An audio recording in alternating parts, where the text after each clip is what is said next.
मेरा नाम अनिल है। मैं दूध बेचा करता था। एक दिन जब मैं अपनी पड़ोस की भाभी को दूध देने गया तो उसने मुझे अंदर खींचकर अपने कमरे में ले गई। फिर कमरे में उन्होंने कपड़े खोलकर मेरे साथ जो किया जानकर आपके भी होश उड़ जाएंगे। दोस्तों, यह मेरी सच्ची कहानी है। यह कहानी उस समय की है जब मैं क्लास 10th में पढ़ाई करता था। मेरे पापा एक कंपनी में मजदूरी का काम किया करते थे। मेरी फैमिली में मेरे पापा, मैं और मेरी माँ, हम लोग 3 लोग ही रहा करते थे। मेरे पापा जिस कंपनी में काम करते थे वहाँ से उन्हें अच्छा इनकम नहीं मिल रहा था। इसलिए हमारे पास जो ज़मीन थी उसे बेचकर हम लोगों ने 2 गाय खरीदी, जिसका दूध बेचकर हम लोग गुजारा करते हैं। पापा दिन भर कंपनी में काम करते हैं और सुबह और शाम गायों की देखभाल करते थे। सुबह पापा गायों की चारा देकर अपने काम के लिए चले जाते हैं और शाम में फिर आते चारा देकर दूध निकालते हैं, जिसे मैं शाम के समय सभी के घरों में पहुंचा देता था। सुबह मेरा स्कूल रहता था, इसलिए मैं दूध नहीं पहुंचा पाता था। सुबह मेरे पापा और मेरी मम्मी वह दोनों गाय की सेवा किया करते थे। उसके बाद पापा सुबह काम पर चले जाते हैं, लेकिन जैसे ही शाम होता पापा दूध निकाल देते थे, जिसे पहुंचाने की जिम्मेदारी मेरी थी। हमारी ज़िंदगी बहुत अच्छे से चल रही थी। हम लोग 3 लोग अपनी ज़िंदगी बहुत खुशी से जी रहे थे। लेकिन एक दिन हमारी ज़िंदगी ने करवट बदली। ये उस दिन की बात है जब मेरे स्कूल में एक फंक्शन हुआ था। मैं फंक्शन को लेकर काफ़ी ज़्यादा खुश था। मैंने पापा से कहा था उस फंक्शन में मैं पार्टिसिपेट कर रहा हूँ, तो सभी के पेरेंट्स आ रहे हैं तो आप भी आइएगा।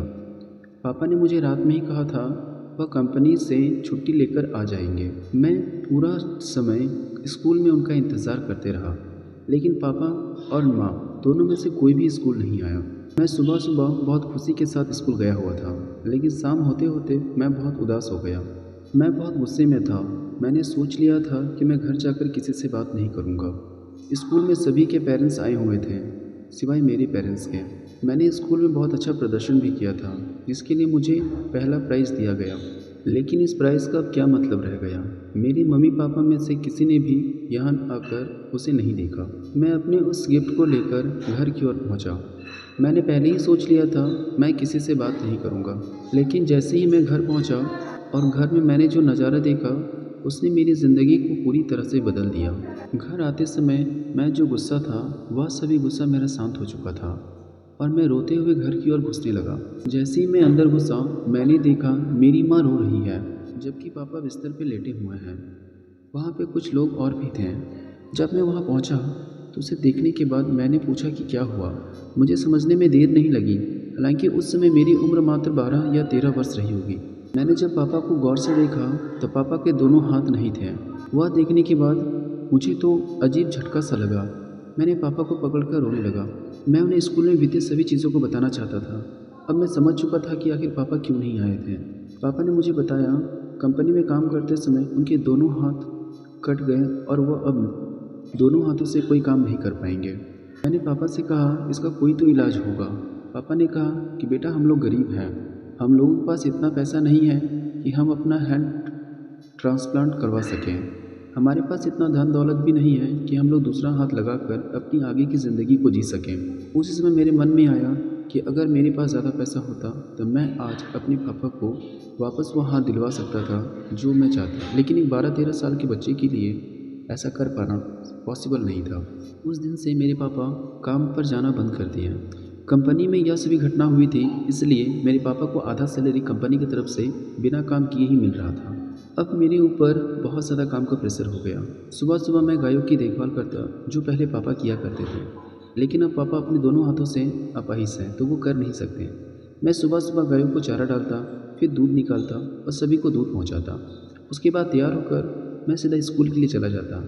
पहले मैं स्कूल से आराम से घूमते हुए आता था, लेकिन अब मुझे जल्दी आना पड़ता है क्योंकि गाय को चारा देना, उसके बाद दूध निकाल कर दूध पहुंचाना, यह सभी काम मेरा था। मेरा कोई भी भाई नहीं था जो यह काम कर सके। मैं जल्दी से स्कूल चला गया और स्कूल से आते समय जितना जल्दी हो सके मैं कोशिश करता कि मैं जल्दी घर आ जाता, और घर आने के बाद गायों को चारा देकर मैं वापस से अपने काम पे लग जाता। दूध निकालने के बाद मैं दूध का केन लेकर सभी के घर पहुंचाने चला जाता। इस तरह से मेरा 2 साल बीतता चला गया।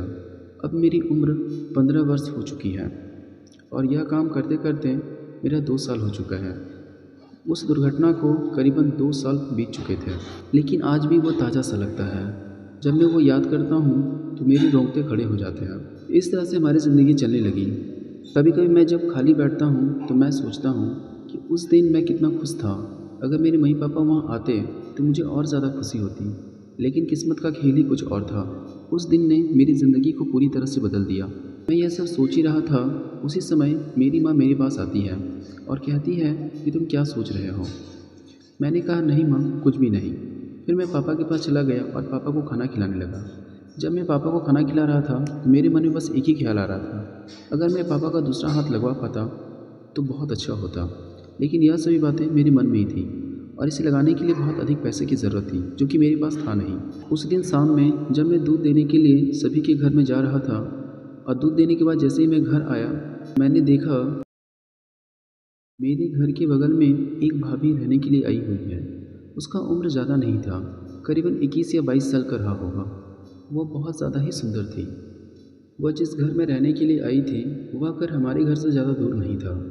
वह अपने पति और 2 लड़कियों के साथ आई हुई थी। मैं रुककर वहाँ कुछ देर देखने लगा। जब मैं वहाँ पर देख रहा था तो उस औरत ने मुझे अजीब निगाहों से देखा और देखने के बाद वह मुस्कुराने लगी।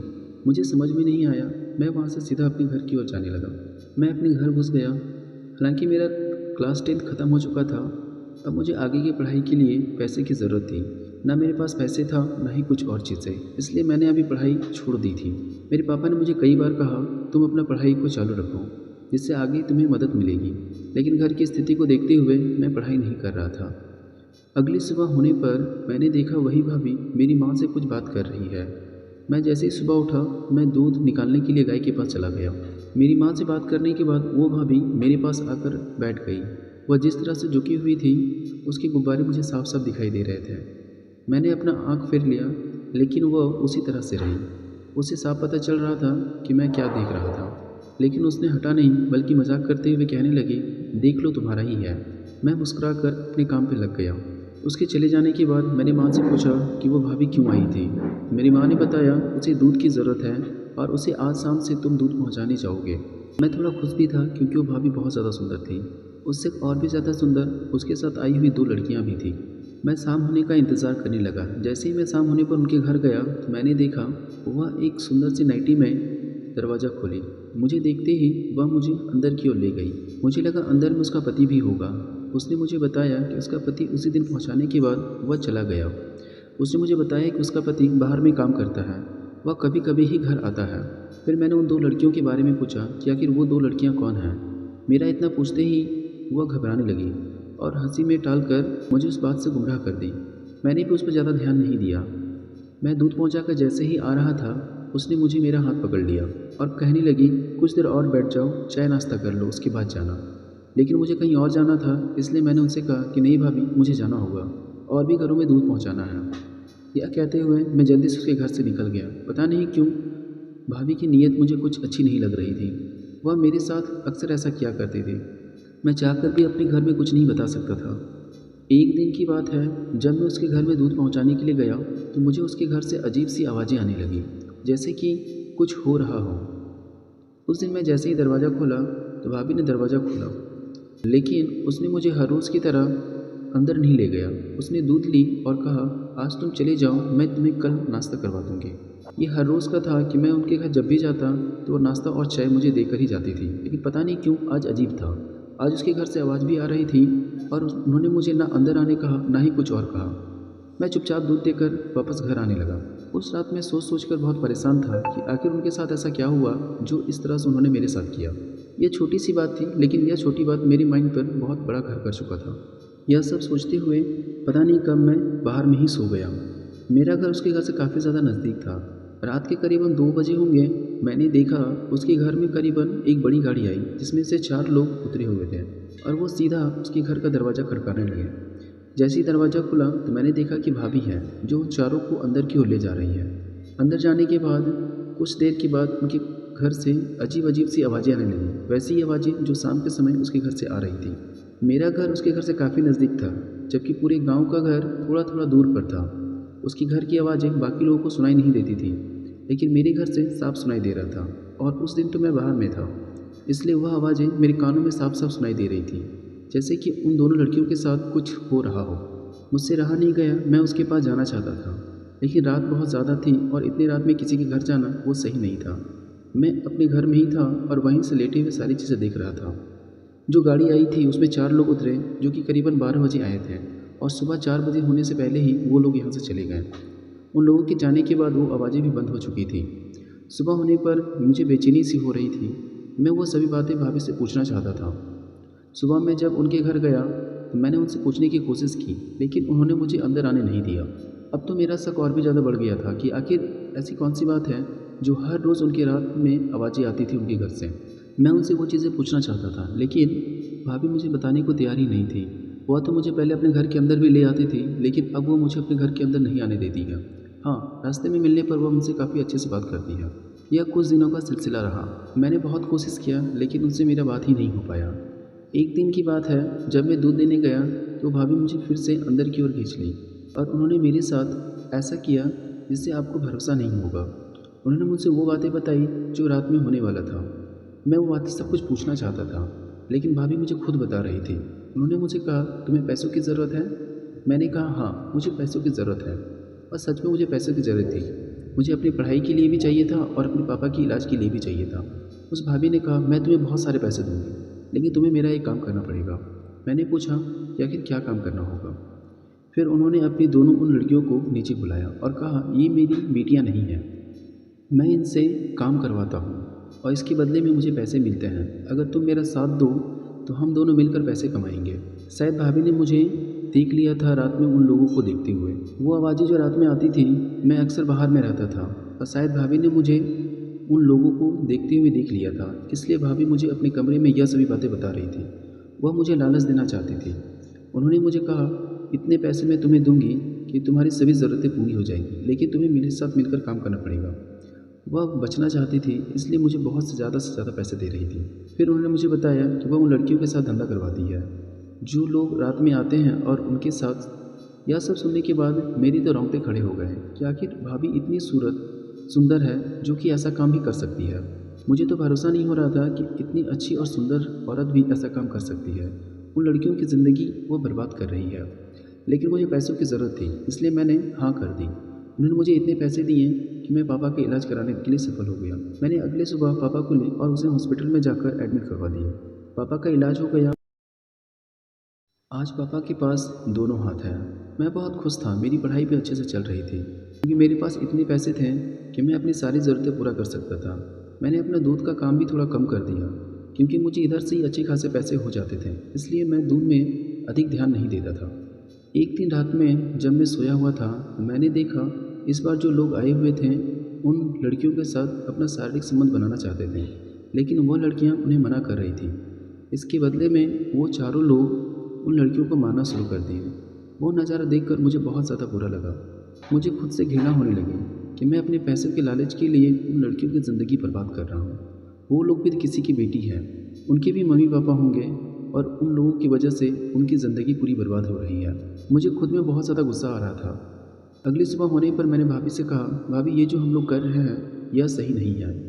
मैंने भाभी से कहा, भाभी ये बंद कर दीजिए, नहीं तो मैं पुलिस को बता दूंगा। भाभी ने कहा, अगर तुम पुलिस को बताते हो तो इसमें तुम भी फंस जाओगे। मैंने भाभी से कहा, जो होगा देखा जाएगा, मैं पुलिस को बता दूंगा सब कुछ। उन लड़कियों के साथ जिस तरह से मारपीट की जाती है और उनका शारीरिक शोषण किया जाता है वह सही नहीं है। उनका दर्द मुझसे देखा नहीं जा रहा है। आप यह सब बंद कर दीजिए, नहीं तो उन लड़कियों को उनको आज़ाद कर दीजिए ताकि वो अपने अपने घर चला जाए, नहीं तो मैं पुलिस को बता दूंगा। मुझे पता था भाभी इतनी आसानी से नहीं मानेगी। जैसे ही मैंने भाभी को यह बात बताई, भाभी ने अपने हाथ से एक गन निकाल दी और कहा, अगर तुम किसी को कुछ भी बताते हो तो मैं तुम्हें यहीं पे मार दूंगा। मैं उसे देखकर डर गया। मुझे पता था कि भाभी ऐसा ही कुछ करेगी, इसलिए मैंने पहले ही पुलिस को यह सभी बातें बता दी थी। जैसे ही भाभी ने अपना गन निकाला, उसी समय पुलिस वहाँ पे पहुँच गई और पुलिस ने भाभी को पकड़ ली। उसके बाद पुलिस वाले ने दोनों लड़कियों को नीचे बुलाया और उनका बयान ले लिया। उन दो लड़कियों ने मुझे बड़े ही प्यार से देखा और मुझे भैया कहकर कहा, भैया अगर आज आप नहीं होते तो हम लोग इस दलदल में आज भी फंसे हुए रहते हैं। पुलिस ने भाभी को पकड़कर जेल में डाल दिया। मैंने पुलिस वाले को सारी बातें बता दी, किस तरह से मैंने उनका साथ दिया और किस तरह से ये सभी चीज़ें हुआ। इसमें मेरा भी गलती था। अगर मैं पहले ही ये चीज़ें बता देता तो मैं उन लड़कियों को बचाने में आज पहले ही बचा चुका होता। मैं अपनी लालच में आकर उन लड़कियों के साथ ऐसा कर रहा था। पुलिस वाले ने अपने फाइल में मेरा नाम नहीं लिया, पूरा का पूरा नाम भाभी का लिया और उनकी पूरी गैंग का लिया। जो उसका पति था, वास्तव में वो उसका पति नहीं था, बल्कि वह एक दूसरा दलाल था जो दूसरी यहाँ से लड़कियों को खरीद कर लाता था। पुलिस ने उन्हें भी पकड़कर जेल में डाल दी। तो दोस्तों, कैसी लगी आपको यह कहानी, हमें कमेंट सेक्शन में ज़रूर बताएं।